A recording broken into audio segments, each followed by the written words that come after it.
talked about this recently or in the past because people have said, I know where you stand on this issue.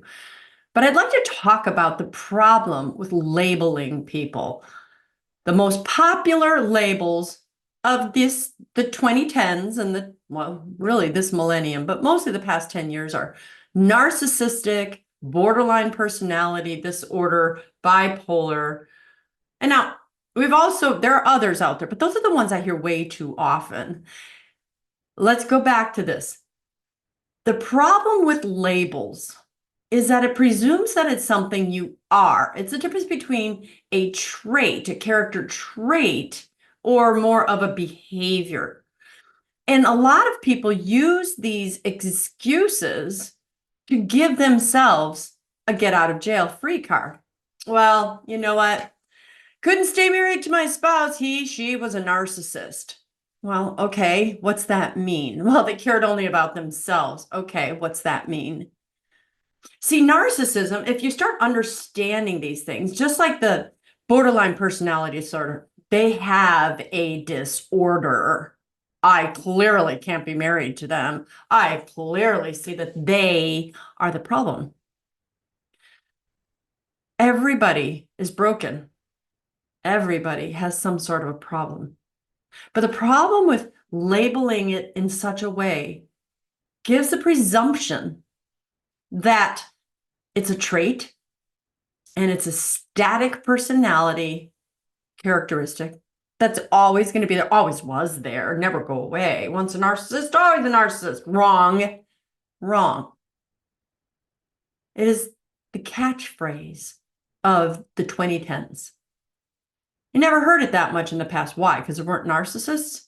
No, because the APA, the psychological world, the experts started using these terms as if it gave us permission to get out of these relationships, as if it gave us permission to think that we, in fact, were better than the other person. Now, I know some of you have been labeled that and you get where I'm coming from, and I'm not speaking of any one of you, so don't get defensive on me. But what I am saying is people can have narcissistic tendencies and not be a narcissist. What is that? Narcissistic tendencies. Narcissism is an extreme selfishness, an extreme focus on the self. Well, if that's the case, then every child is a narcissist because we are born being extremely selfish. We focus only on the self, and we have to be taught, no, your sister needs to play with the toy too. No, you can't have that piece of cake all to yourself because other people need that piece of cake too. A child is extremely focused on the self. Satan, this is not about narcissism as much as it's about Satan versus God. Satan makes you focus completely on the self. God makes you focus completely on the other. If your spouse is using narcissistic tendencies, all they're doing is thinking about themselves, that can change by God's grace. But Satan knows that to use these labels makes you think, well, God can work with something, but a narcissist is always going to be a narcissist. No.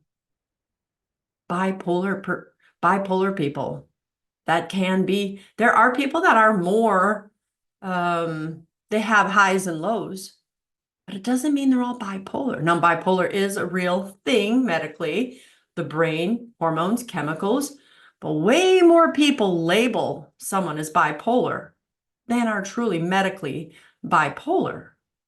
And those are the ones I'm really referring to. I mean, I've always been really excitable. Wow, when I get mad, I'm one of those screamers. I'm a reforming screamer. And then when I get sad, I'm such a deep feeler. I can be really passionate and sad. And I used to go into depression when I was a teenager and something just seemed so sad, which it was.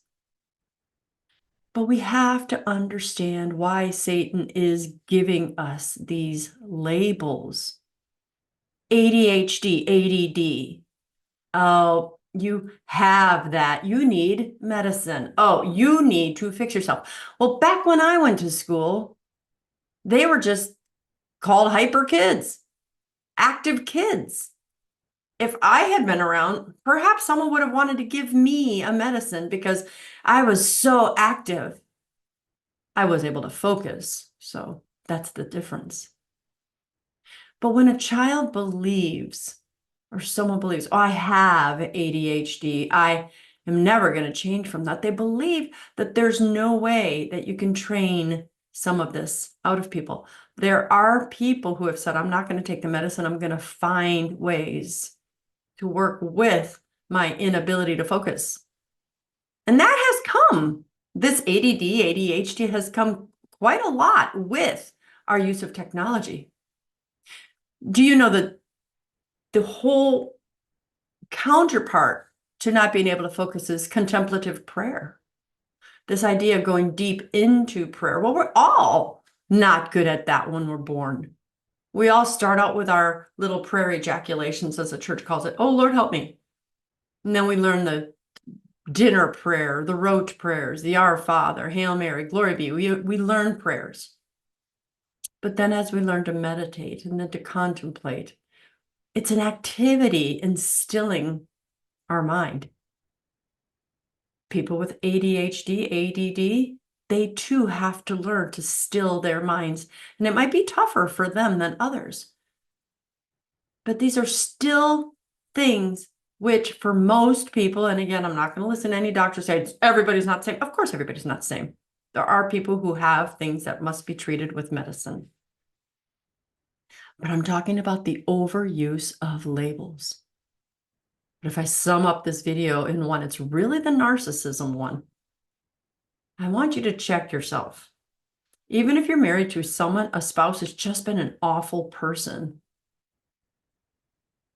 they can change. By God's grace, they can change. And that then means you're not off the hook.